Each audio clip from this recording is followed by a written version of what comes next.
Hi friends, welcome to our channel. ఈ వీడియోలో మనం మన దేశంలో గల పర్వత శిఖరాలు, వాటి యొక్క ప్రాంతం, అలాగే వాటి యొక్క ఎత్తు, అలాగే మన దేశం యొక్క మన దేశంతో సరిహద్దు పంచుకునే దేశాలు, అలాగే వాటి మధ్య గల సరిహద్దు రేఖలను ఏమంటామన్నది ఈ వీడియోలో చూద్దాం. మనకు ఇవి చాలా ఇంపార్టెంట్. రాబోయే అన్ని ఎగ్జామ్స్లో కూడా మనకు వీటి నుండి క్వశ్చన్స్ అడిగే ఛాన్స్ ఉంది. మనకు ఇవి బేసిక్ క్వశ్చన్సే, కానీ అన్ని ఎగ్జామ్స్లో కూడా మనకు ఈ యొక్క బేసిక్ ఇన్ఫర్మేషన్ నుండి ఖచ్చితంగా క్వశ్చన్స్ అడుగుతున్నాడు కాబట్టి ఖచ్చితంగా వీటిని నేర్చుకోవాల్సిందే. ఇవి మనకు ఓన్లీ ఏపీఎస్సీ టీఎస్పీఎస్సీ కాకుండా సెంట్రల్లో నిర్వహించే ఎగ్జామ్స్ కూడా చాలా యూజ్ అవుతాయి. కాబట్టి వీడియో లైక్ చేసి ఖచ్చితంగా ఎండ్ వరకు చూడండి. ఇక లేట్ చేయకుండా వీడియో స్టార్ట్ చేసుకుందాం. ఫస్ట్ మనం ఇక్కడ K2 శిఖరం గురించి నేర్చుకున్నాం. మనం దీన్ని గాడ్విన్ ఆస్టిన్ అని కూడా అంటాం. ఇది మన దేశంలోనే ఎత్తైన శిఖరంగా చెప్పుకోవచ్చు. మన భారతదేశంలోనే ఎత్తైన శిఖరం ఏంటంటే K2. ఓకేనా, K2 శిఖరం మన భారతదేశంలోనే ఎత్తైన శిఖరంగా చెప్పుకోవచ్చు. మరి ప్రపంచంలోనే ఎత్తైన శిఖరం కనుక చూసినట్టయితే ఎవరెస్ట్ శిఖరం అనేది ప్రపంచంలోనే ఎత్తైన శిఖరంగా చెప్పుకోవచ్చు. ఇక్కడ మనకు ఈ యొక్క K2 శిఖరం యొక్క ఎత్తు ఎంత అంటే 8611 మీటర్లుగా చెప్పుకోవచ్చు. దీని యొక్క ఎత్తు 8611 మీటర్లుగా చెప్పుకోవచ్చు.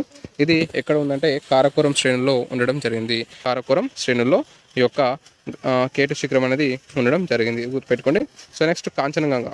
ఇది మన దేశంలోనే రెండవ అతిపెద్ద పర్వత శిఖరంగా చెప్పుకోవచ్చు.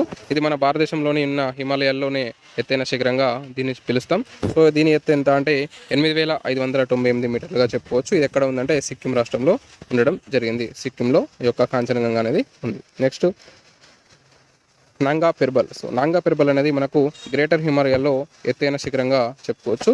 ఇది ఎక్కడ ఉందంటే జమ్మూ కాశ్మీర్లో ఉంది. దీని యొక్క ఎత్తు వచ్చేసి 8126 మీటర్లు, 8126 మీటర్లుగా చెప్పుకోవచ్చు. ఇది ఎక్కడ ఉందంటే గ్రేటర్ హిమాలయ ప్రాంతంలో ఉండడం జరిగింది. గ్రేటర్ హిమాలయాల్లోనే ఎత్తైన శిఖరంగా ఈ యొక్క నాంగా పెర్బల్ శిఖరాన్ని చెప్పుకోవచ్చు. ఇది జమ్మూ కాశ్మీర్లో ఉండడం జరిగింది. నెక్స్ట్ నందాదేవి.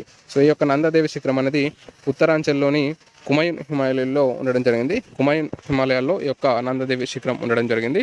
దీని యొక్క ఎత్తు ఎంత అంటే 7872 మీటర్లుగా చెప్పుకోవచ్చు. 7872 మీటర్లుగా ఈ యొక్క నందాదేవి శిఖరం ఎత్తును చెప్పుకోవచ్చు. నెక్స్ట్ చూడండి, ఇక్కడ మౌంట్ కామెంట్. ఈ యొక్క మౌంట్ కామెంట్ అనే శిఖరం యొక్క ఎత్తు ఎంత అంటే 7756 మీటర్లు. ఇది మనకు ఉత్తరాంచల్లోని జస్కర్ శ్రేణిలో ఉండడం జరిగింది. ఉత్తరాంచల్లోని జస్కర్ శ్రేణిలో ఈ యొక్క మౌంట్ కామెంట్ అనే శిఖరం ఉండడం జరిగింది. నెక్స్ట్ అనైముడై. ఈ యొక్క అనైముడై శిఖరం అనేది దక్షిణ భారతదేశంలోనే ఎత్తైన శిఖరంగా చెప్పుకోవచ్చు. మన దక్షిణ భారతదేశంలోనే ఎత్తైన శిఖరం ఏదంటే అనైముడై శిఖరంగా చెప్పుకోవచ్చు. ఇది మనకు అనైమలై పర్వతాల్లో ఉంది. అనైమలై అంటే మనకు ఇది కేరళలో ఉండడం జరిగింది. దీని యొక్క ఎత్తు ఎంత అంటే 2695 మీటర్లుగా చెప్పుకోవచ్చు. ఈ యొక్క అనైముడై పర్వత శిఖరం యొక్క ఎత్తు 2695 మీటర్లు. నెక్స్ట్ గురుశిఖరం. ఈ యొక్క గురుశిఖరం అనేది ఆరవాలి పర్వతాల్లో ఎత్తైన శిఖరంగా చెప్పుకోవచ్చు. గురుశిఖరం అనగానే మనకు ఆరవాలి పర్వతాలు గుర్తుకు రావాలి. గురుశిఖరం అనేది ఆరవాలి పర్వతాల్లోనే ఎత్తైన శిఖరంగా చెప్పుకోవచ్చు. దీని యొక్క ఎత్తు ఎంత అంటే 1722 మీటర్లుగా చెప్పుకోవచ్చు. 1722 మీటర్లని చెప్పుకోవచ్చు. నెక్స్ట్ ధూప్ఘర్ అనే శిఖరం ఎక్కడ ఉందంటే సాత్పురా పర్వత శ్రేణుల్లోనే ఇది ఎత్తైన శిఖరంగా చెప్పుకోవచ్చు. ఇది మధ్యప్రదేశ్లో ఉండడం జరిగింది. సాత్పురా పర్వత శ్రేణిలో ఎత్తైన శిఖరం ధూప్ఘర్ శిఖరం. ఇది ఎక్కడ ఉందంటే మధ్యప్రదేశ్లో ఉండడం జరిగింది. నెక్స్ట్ దొడబెట్ట శిఖరం. ఈ యొక్క దొడబెట్ట శిఖరం ఎక్కడ ఉందంటే నీలగిరి పర్వతాల్లో ఉండడం జరిగింది. నీలగిరి పర్వతాల్లోనే ఎత్తైన శిఖరంగా ఈ యొక్క దొడబెట్ట శిఖరాన్ని చెప్పుకోవచ్చు. మనకి ఇక్కడ దొడబెట్ట అనగానే ఇక్కడ ధోని ఇక్కడ గుర్తుకు రావాలి. మనకు ధోని అనగానే మనకి ఏం గుర్తుకొస్తుంది? ఐపీఎల్లో చెన్నై సూపర్ కింగ్స్. చెన్నై ఎక్కడ ఉంది? తమిళనాడులో.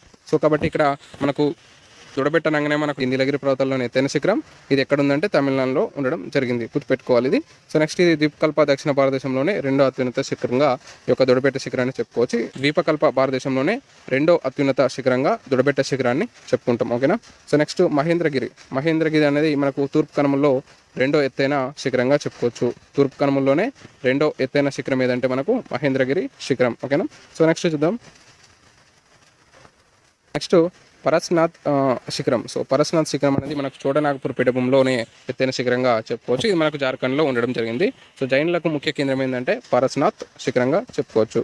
నెక్స్ట్ గోరఖ్నాథ్ శిఖరం అనేది గిరినర్ శ్రేణుల్లో ఎత్తైన శిఖరంగా చెప్పుకోవచ్చు. ఇది మనకు గుజరాత్లోని కతియావార్లో ఉండడం జరిగింది. గోరఖ్నాథ్ శిఖరం అనేది ఎక్కడ ఉందంటే గుజరాత్లోని కతియావార్లో ఉండడం జరిగింది. ఇది గిరినర్ శ్రేణుల్లో ఎత్తైన శిఖరంగా చెప్పుకోవచ్చు. నెక్స్ట్ మహాబలేశ్వరం అనేది మనకు పశ్చిమ కనుమల్లో ఉండడం జరిగింది. మనకి ఇక్కడ నుంచి కృష్ణా నది అనేది ఆవిర్భవించడం జరిగింది. మహాబలేశ్వరం అనేది పశ్చిమ కనుమల్లోని ఉండడం జరిగింది.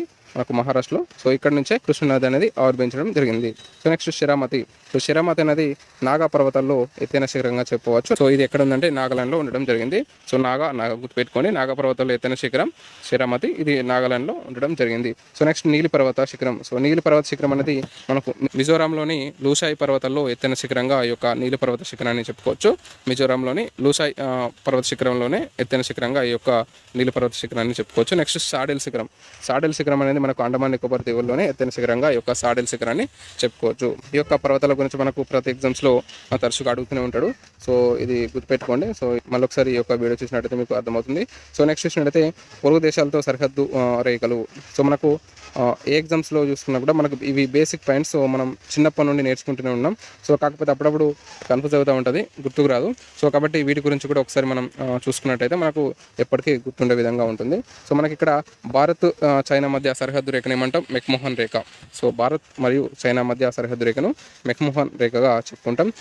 భారత్ మరియు పాకిస్తాన్ మధ్య సరిహద్దు రేఖను రాడ్క్లిఫ్ రేఖగా పిలవడం జరుగుతుంది. భారత్ మరియు పాకిస్తాన్ మధ్య రేఖను రాడ్క్లిఫ్ రేఖగా పిలవడం జరుగుతుంది. అలాగే భారత్ మరియు ఆఫ్ఘనిస్తాన్ మధ్య రేఖను డ్యూరెంట్ రేఖగా పిలవడం జరుగుతుంది. భారత్ మరియు ఆఫ్ఘనిస్తాన్ మధ్య రేఖను డ్యూరెంట్ రేఖ అని పిలుస్తాం. నెక్స్ట్ భారత్ మరియు శ్రీలంక కనుక చూసినట్టయితే భారత్ మరియు శ్రీలంక మధ్య ఆడమ్స్ బ్రిడ్జ్ లేదా రామసేతు అనేది ఉంది. సో మనకు ఇక్కడ భారత్ను మరియు అలాగే శ్రీలంకను కలిపేది సో ఇక్కడ మనకు ఆడమ్స్ బ్రిడ్జ్గా చెప్పుకోవచ్చు. మనకి ఇందులో ఇక్కడ మనకు పాంబంది కూడా ఉంది, అలాగే పాక్ జలసంధి కూడా ఉంది. మనకు భారత్ శ్రీలంకను వేరు చేసేది ఏంటంటే పాక్ జలసంధి, అలాగే ఇక్కడ మాన్నార్ సింధ్ సాక్ కూడా ఉండడం జరిగింది. సో నెక్స్ట్ చూసినట్టయితే భారత్ మరియు మాల్దీవుల మధ్య భూ సరిహద్దు రేఖ కనుక చూసినట్టయితే 8 డిగ్రీల ఛానల్గా చెప్పుకోవచ్చు, 8 డిగ్రీల ఛానల్. అలాగే భారత్ మరియు ఇండోనేషియా మధ్య గల సరిహద్దు రేఖ చూసినట్టయితే గ్రేట్ ఛానల్గా చెప్పుకుంటాం, గ్రేట్ ఛానల్గా పిలుస్తాం. సో నెక్స్ట్ చూసినట్టయితే భారత్ మరియు థాయిలాండ్. సో భారత్ మరియు థాయిలాండ్ మధ్య వేరు చేసేది ఏంటంటే అండమాన్ సముద్రంగా చెప్పుకుంటాం. భారత్ మరియు థాయిలాండ్ని వేరు చేసేది. సో నెక్స్ట్ చూసినట్టయితే భారత్ మరియు మయన్మార్. సో భారత్ మరియు మయన్మార్ని వేరు చేసేది ఏంటంటే కోకో ఛానల్గా చెప్పుకుంటాం. సో ఇవి మనకు ఈ యొక్క భారత్ ఇతర దేశాలతో సరిహద్దు పంచుకునే రేఖలు. సో ఇది మనకి ఈరోజు వీడియో. ఖచ్చితంగా వీడియో కనుక నచ్చినట్లయితే ఖచ్చితంగా లైక్ చేయండి, షేర్ చేయండి, అలాగే సబ్స్క్రైబ్ చేయండి. So thanks for watching. Thank you.